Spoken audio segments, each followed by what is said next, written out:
Mengejutkan pengakuan pengacara Hotman Paris Hutapea kemarin, di mana Hotman Paris mengaku jika dirinya didatangi oknum polisi yang mengaku sebagai utusan ayah almarhum Eki. Menurut Hotman Paris, hal tersebut adalah suatu langkah baik. Meski sebelumnya, Hotman pun sempat mengeluhkan sikap ayah almarhum Eki yang seakan mengelak untuk bertemu dengannya dan berdiskusi. Lantaran ayah almarhum juga menyelidiki kasus pembunuhan putranya dan Vina 8 tahun silam. Lantas benarkah Hotman Paris pun menangkap ada pesan terselubung dari ayah almarhum Eki kepadanya? Lalu, apa yang membuat Hotman Paris meminta kepada Presiden Joko Widodo agar dibentuk tim pencari fakta independen dalam penyelidikan kasus Vina sehingga bisa terungkap dengan terang benderang? Seperti apa pula pengakuan Direktur Eksekutif KP3 yang menyebutkan bahwa ayah almarhum Eki termasuk dalam 18 anggota polisi yang menangani kasus pembunuhan Vina dan Eki 8 tahun lalu dan sudah diperiksa pihak Propam Mabes Polri baru-baru ini. Pemirsa, bersama Intens Investigasi, kami hadirkan kabar terkini, terpercaya, dan teraktual. Tetapi sebelumnya, jangan lupa untuk like, subscribe, dan juga share channel YouTube ini.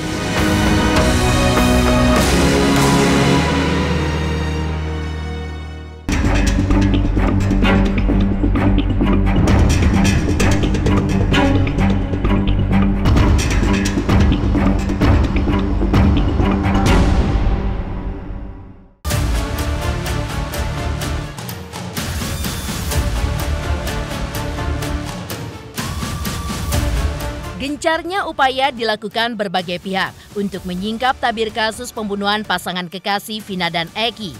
Pernyataan mengejutkan dilontarkan Hotman Paris Hutapea selaku kuasa hukum keluarga almarhumah Vina yang diutarakannya kemarin secara belak-belakan. Hotman mengaku dirinya pun mendapat permintaan dari seorang oknum polisi yang mengaku sebagai utusan dari ayah almarhum Eki, Bapak Rudiana, agar menjadi kuasa hukum keluarga Bapak Rudiana. Hotman Paris menilai langkah ayah almarhum Eki tersebut ada kemajuan. Namun, Hotman Paris mempertanyakan sikap Rudiana yang sejak awal tidak menggubris ketika tim Hotman Paris menghubunginya. Namun belakangan, melalui orang suruhan Pak Rudiana, Hotman Paris pun juga mengungkap adanya pesan terselubung. Dan sepertinya Pak Rudiana pun juga merasa yakin bahwa Peggy Setiawan adalah pelaku di balik kasus pembunuhan Vina dan Eki. Kami juga sangat mempertanyakan atas perilaku dan sikap dari Pak Rudiana, bapak dari almarhum Eki. Begitu kami ditunjuk sebagai kuasa hukum dari keluarga Vina, kami langsung mencoba berkomunikasi dengan Bapak Rudiana untuk saling tukar pikiran karena anaknya kan yang korban si Eki, tapi kami tidak ditanggapi apapun. Namun tiba-tiba sekitar 4 hari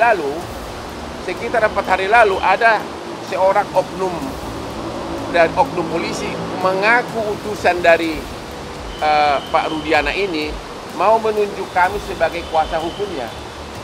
Tapi ada pesan terselubung di mana bahwa Pak Rudiana itu yakin pelakunya adalah Peggy. Ya. Ada apa nih? Kenapa baru sekarang bereaksi? Dan akhirnya kami dari tim hukum Nainona menolak menjadi kuasa hukum dari Pak Rudiana karena kami melihat mempertanyakan ada apa. Padahal dialah yang dari awal mengikuti kasus ini. Kepada dialah dilaporkan peristiwa ini oleh saksi-saksi. Ya, bahwa kita yakinkan PS adalah ini. Kita sudah menyita sejumlah dokumen terkait dengan identitas, kemudian juga motor yang digunakan kita sudah dapat STNK-nya walaupun motornya belum dapat, tetapi STNK kendaraan yang digunakan pada saat kejadian kita sudah mengamankan. Nah, kita meyakinkan ini dengan sejumlah dokumen baik kartu keluarga, kemudian ijazah dan sebagainya, kita yakinkan bahwa ini adalah PS atau Peggy Setiawan. PS ini dengan mengelabui lingkungan bahwa nama PS bukan lagi PS tetapi Robi, panggilannya Robi. Itu dikeluarkan dengan keterangan dari pemilik kos. Hotman Paris Hutapea selaku kuasa hukum keluarga almarhumah Vina juga menyebutkan bahwa dirinya ingin agar kasus ini bisa terbongkar secepatnya. Namun, di saat bersamaan, justru semakin banyak netizen yang menyangka bahwa langkahnya untuk menyingkap tabir misteri siapa pelaku pembunuhan Vina dan Eki pun dinilai melemah. Tetapi, Hotman Paris menepis tudingan netizen sebab sejak Peggy Setiawan ditangkap dan ditetapkan sebagai tersangka lalu ditahan, ia pun sudah menyarankan pengacara Otto Hasibuan untuk mendampingi Peggy Setiawan agar kasus ini pun bisa terbongkar sampai tuntas.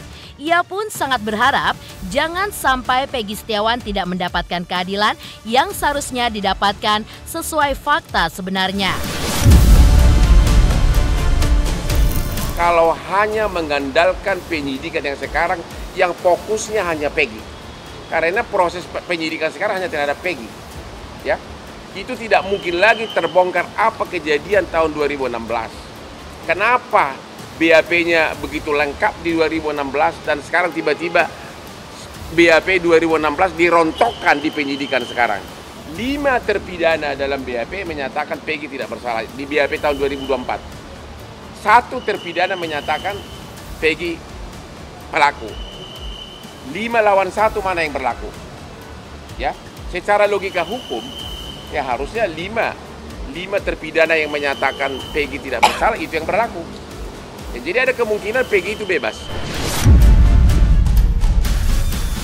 Saya hanya melihat di televisi Peggy mengatakan saya tidak bersalah katanya. Nah, kalau dia berani mengatakan saya tidak bersalah, ya harus kita usut di mana tidak bersalahnya. Saya juga mendengar ada orang di media saya baca gitu, katanya ada beberapa orang saksi yang menjadi alibi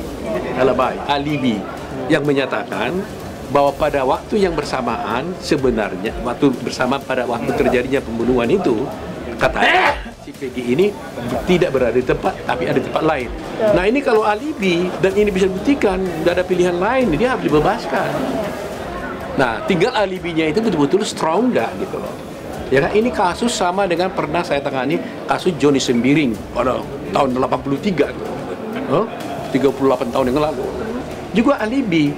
Jadi dituduh dia melakukan pembunuhan di Bogor, ternyata pada waktu bersamaan dia berada di Bandung. Nah ini sama. Ini namanya alibi. Alibi ini kuat sekali. Kalau ini bisa dibuktikan dia berada di suatu tempat lain, ya di tempat lain daripada tempat pembunuhan terjadi pada waktu yang bersamaan, saya kira tidak ada alasan dia harus dibebaskan.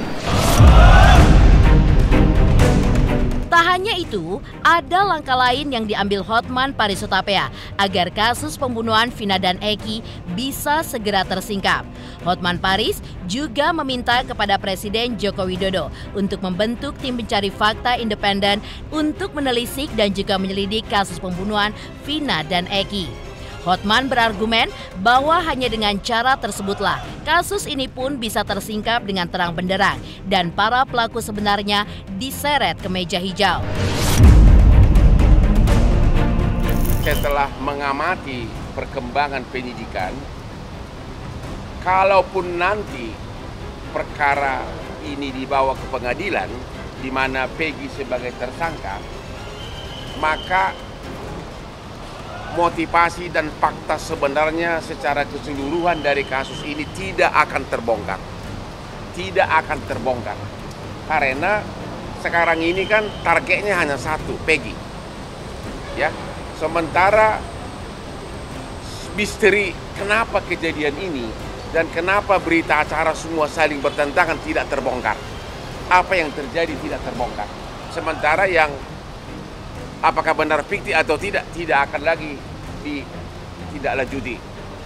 Maka kami dari tim Hotman 911 yang sebagai kuasa hukum dari keluarga Vina berpendapat kasus ini sebaiknya penyidikannya sementara ditunda dulu agar Pak Jokowi membentuk tim pencari fakta yang netral, terutama dari para ahli hukum pidana dari universitas untuk menyelidiki fakta sebenarnya, dan setelah terkumpul nanti baru diserahkan kepada penyidik untuk dilanjutkan ke kejaksaan dan persidangan.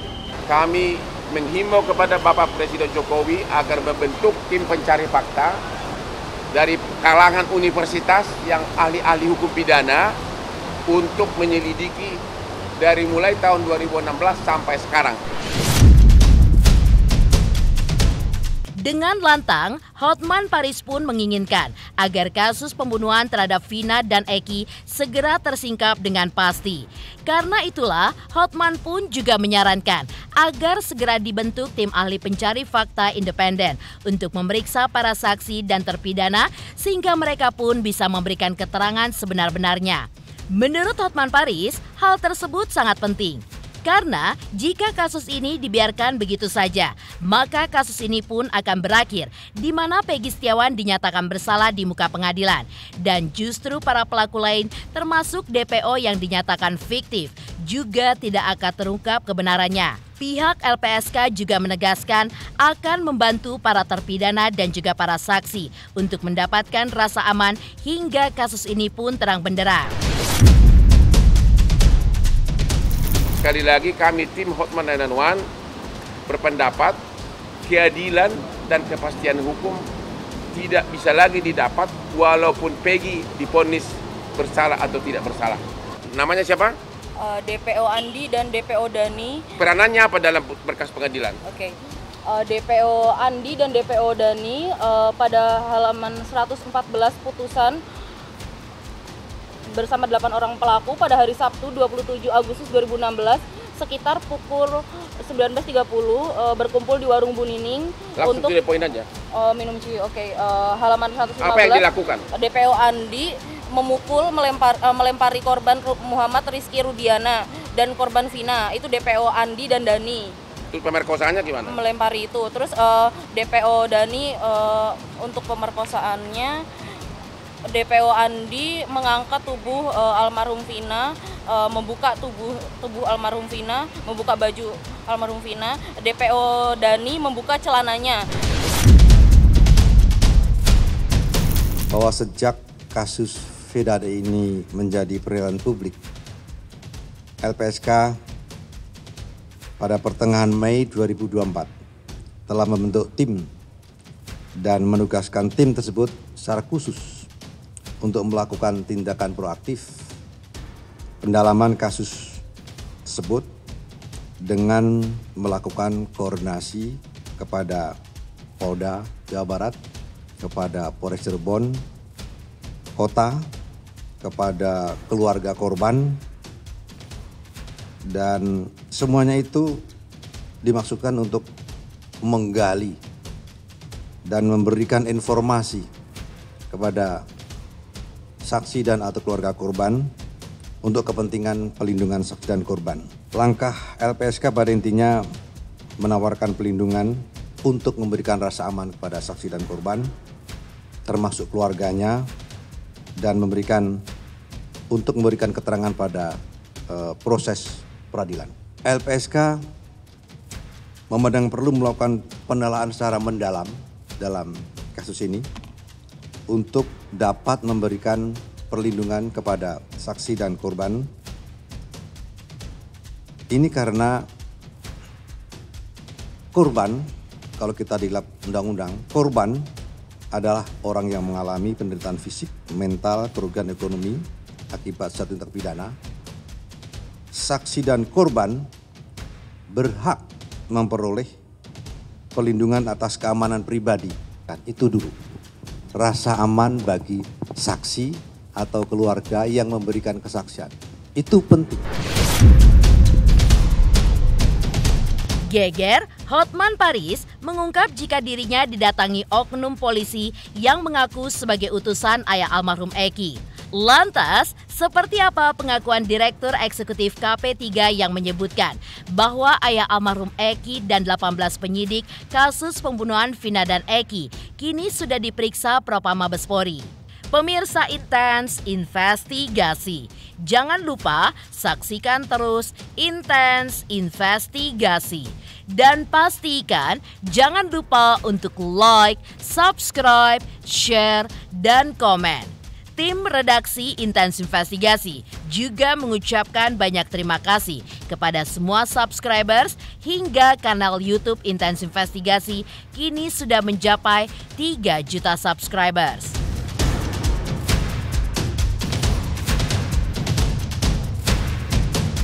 Selamat untuk Intens Investigasi karena sudah mencapai 3 juta subscribers di YouTube.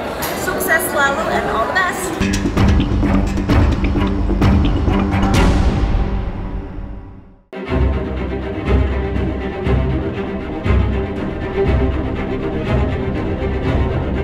Untuk menyingkap tabir kasus pembunuhan Vina dan Eki 8 tahun lalu, kini pernyataan mengejutkan dilontarkan oleh Direktur Eksekutif KP3 Adriansyah Utama SHHH. Ia pun mengungkapkan jika benar ayah almarhum Eki yaitu Rudiana sudah diperiksa oleh Divisi Propam Mabespori terkait kasus pembunuhan Vina dan Eki. Tak hanya itu, ia pun juga mengungkap bahwa Propam Mabespori rupanya juga memeriksa beberapa penyidik terkait penanganan kasus kematian Vina dan Eki. Dan sejauh ini, total yang sudah diperiksa sebanyak 18 orang, termasuk ayah almarhum Eki. Direktur Eksekutif KP3 pun juga mengungkap bahwa dirinya mengapresiasi langkah Propam Mabespori. Alhamdulillah tadi juga kami baru dari Propam, kami bicara dengan Pak Kadif dan juga stafnya luar biasa kerjanya dan sudah ada 18 orang yang diperiksa sampai hari ini. Penyidik dan Bapak R. Gitu loh. Bapak R ya. Rudiana kalau saya mau bilang itu. Nah, dan ada kemungkinan saya mendesak kepada pimpinan Mabespori, Pak Kadif Propam, kalau perlu sampai ke tingkat bintang. Dan juga kita berharap agar kemudian siapapun yang terlibat dan ada indikasi, periksa, panggil. Karena ini bicara apa? Melecehkan 3 lembaga, negara, dan negara. Jadi bahaya. Direktur Eksekutif KP3 juga meminta kepada Propam Mabespori agar beberapa nama yang terlibat dalam upaya menyeting skenario penyelidikan kasus pembunuhan Eki dan Vina 8 tahun lalu juga dipanggil dan diselidiki oleh Propam Mabespori. Alasannya adalah di saat penyelidikan kasus tersebut, ia pun menemukan beberapa hal yang dilakukan di luar SOP yang berlaku. Hal itu pun diduga menjadi penyebab beberapa terpidana yang mendekam di dalam penjara kini mulai bersuara dan mengaku bukan pelaku. Memang dari awal KP3 itu selalu melihat ada keterlibatan salah prosedur. Nah, dalam penanganan peristiwa pidana, kalau misalnya hasilnya kita anggap ragu, maka kita akan coba dari ujungnya. Dari awal ujungnya. Dan ketika kita pelajari, kita selidiki mulai dari proses laporannya sampai penahanannya, sampai pemeriksaannya. Kami jelas-jelas menemukan bukti bahwasannya itu dilakukan di luar SOP yang berlaku. Kami pertama kali bilang kepada, bahkan melapor kepada Kadif Propam agar ini diambil alih dan diperiksa oleh Propam. Dan kami menemukan jelas-jelas seperti sekarang ini. Jadi alhamdulillah berkat kawan-kawan Forhat juga dan teman-teman yang lain se-Indonesia, saya bersyukur kasus yang 8 tahun bisa kita mulai 7 hari. Nah, dan untuk Peggy sama seperti Saka, jangan ada lagi Saka-Saka baru atau Peggy baru. Dan profesional lah polisi. Kalau tidak, kita sikat. Terima kasih Pak Kadif. Saya percaya dengan kawan-kawan di Mabes dan tolong bantu kami. Kami adalah korban. Jangan ada lagi korban-korban berikutnya. Terima kasih. Mengejutkan, pernyataan Direktur Eksekutif KP3 yang menyebutkan bahwa ayah almarhum Eki dan 18 penyidik kasus pembunuhan Vina dan Eki sudah diperiksa oleh pihak Propam Mabespori. Lantas, seperti apakah aksi Otto Hasibuan yang bertemu para saksi kasus pembunuhan Vina dan Eki? Benarkah mereka pun juga mengungkap bahwa para terpidana sempat mengalami kekerasan fisik dan juga mental saat proses penyelidikan 8 tahun lalu? Pemirsa Intens Investigasi, jangan lupa saksikan terus Intens Investigasi Dan pastikan jangan lupa untuk like, subscribe, share, dan komen. Tim redaksi Intens Investigasi juga mengucapkan banyak terima kasih kepada semua subscribers. Hingga kanal Intens Investigasi kini sudah mencapai 3 juta subscribers.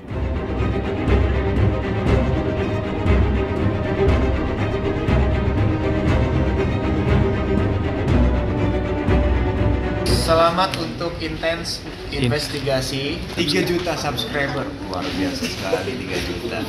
Ya pokoknya semakin sukses lah dan bisa menghadirkan sesuatu yang memang baik untuk diperlihatkan.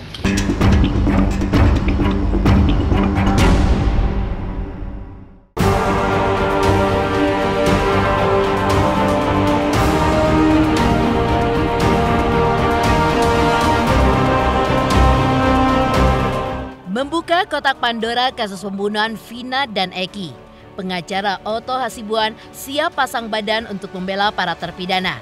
Di mana menurut pengakuan, beberapa saksi yang dipanggil polisi 8 tahun silam bukanlah pelaku dalam kasus kematian Vina dan Eki. Hal itu pun terungkap ketika Otto Hasibuan mendengarkan keterangan para saksi 8 tahun lalu yang diambil keterangannya oleh polisi. Tak hanya soal keterangan mereka yang diarahkan supaya seakan-akan 7 terpidana terlibat, tapi juga adanya pengakuan para terpidana yang diduga mengalami kekerasan selama proses penyelidikan agar mengakui hal yang tidak mereka lakukan dalam kasus pembunuhan Vina dan Eki. 2 diantaranya ini pada waktu 2016 dulu itu adalah pernah menerangkan hal-hal yang sesungguhnya tidak sesuai dengan yang fakta yang sebenarnya. Tapi 2 diantaranya tetap konsisten dengan apa yang sebenarnya, yaitu adalah saudara Okta dan saudara Syafuddin. Konsisten. Ini konsisten 2 orang ini. Sedangkan yang Pramudi ini, Pramudia dan Teguh datang ke kami dan tadi bertemu di atas menceritakan bahwa sesungguhnya apa yang saya ceritakan yang dulu itu tidak benar dan bermaksud untuk mencabut semua keterangan mereka dan akan menyatakan yang sebenarnya. Saya berkata yang sejujurnya, lalu itu diralat oleh polisi. Bilangnya kamu bilang tidur di situ, tapi Pak RT sama anaknya tidak mengakui bahwa anak-anak tidur di situ. Nah maka dari itu saya merasa takut sendiri, maka dibantulah diubah PAP seolah-olah saya tidur tidak di rumah Pak RT. Jadi itu ceritanya. Nah itu waktu berita acara di polisi. Ketika kamu diperiksa di pengadilan, apa yang kamu sampaikan? Waktu di pengadilan saya berbicara jujur seadanya. Saya bilang tidur di situ. Waktu kamu tidur di situ, melihat nggak yang 5 orang ini yang sedang dipenjara sekarang itu ada di situ juga tidur? Melihat. Nah, apa yang terjadi dulu, Teguh? Waktu dulu kamu di BAP zaman dulu 2016 kamu ngomong apa? Ya pertama awal sesuai yang ada di kejadian di situ. Cuman di Teguh nerangin yang sebenarnya malah nanti kamu akan terlibat gitu. Jadi seolah-olah Teguh itu tidak tidur di rumah Pak RT, padahal mah tidur di rumah Pak RT. Artinya kamu tidur di rumah Pak RT pada tanggal 27 Agustus. Iya. Jam berapa lebih kurang? Kalau nggak salah sekitar jam 10 tidur di rumah Pak RT. Waktu di rumah Pak RT kamu melihat nggak 5 orang terdakwa ini? Ada. Ada di situ. Siapa aja yang ada di situ? Eka, Jaya, Hadi, Supri, Eko. Iya. Nah sekarang ada 5. Jadi kita tanya dulu. Okta gimana? Okta berdiri. Tadi udah ya? Belum. Nah, coba. Kamu juga tidur rumah Pak RT ya? Iya tidur Pak. Dan rumah anaknya? Iya. Kamu juga melihat semua peristiwa itu, bahwa melihat bahwa 5 terpidana yang sekarang di penjara itu ada bersama kalian? Ada. Ada ya. Termasuk anak Pak RT? Ada termasuk. Jadi sebenarnya Peggy ada di situ kan? Tidak ada. Peggy tidak ada? Tidak ada. Kemudian Peggy ada waktu itu kalian tidur bersama? Tidak ada. Kenal nggak dengan Peggy? Okta kenal nggak? Kenal karena satu daerah. Kenal. Tapi waktu itu tidak ada tidur bersama kalian. Teguh kenal dengan Peggy? Kenal. Kenal. Cuman waktu SD aja. Tapi waktu tidur malam itu Peggy ada? Nggak ada. Nggak ada. Kalau Udin? Kenal. Kenal. Kenal. Malam itu ada Peggy? Nggak ada. Nggak ada juga. Nah ini juga nggak ada juga. Jadi memang kita menjadi sedih juga ya apa yang terjadi sebenarnya. Kami belum bisa menyimpulkan apa yang terjadi, tapi dari cerita-cerita ini kan menjadi berbeda semua. Oleh karena itu kami minta, kami tidak mau mengatakan membela, menyalahkan polisi, tidak begitu cara berpikir kami. Kami menginginkan sudah terlalu banyak kejadian-kejadian seperti ini. Termasuk Jessica Wongso, kasusnya sekali sudah lihat sampai masuk di Netflix. Pemirsa Intens Investigasi, jangan lupa saksikan terus Intens Investigasi. Dan pastikan jangan lupa untuk like, subscribe, share, dan komen. Tim redaksi Intens Investigasi juga mengucapkan banyak terima kasih kepada semua subscribers. Hingga kanal Intens Investigasi kini sudah mencapai 3 juta subscribers.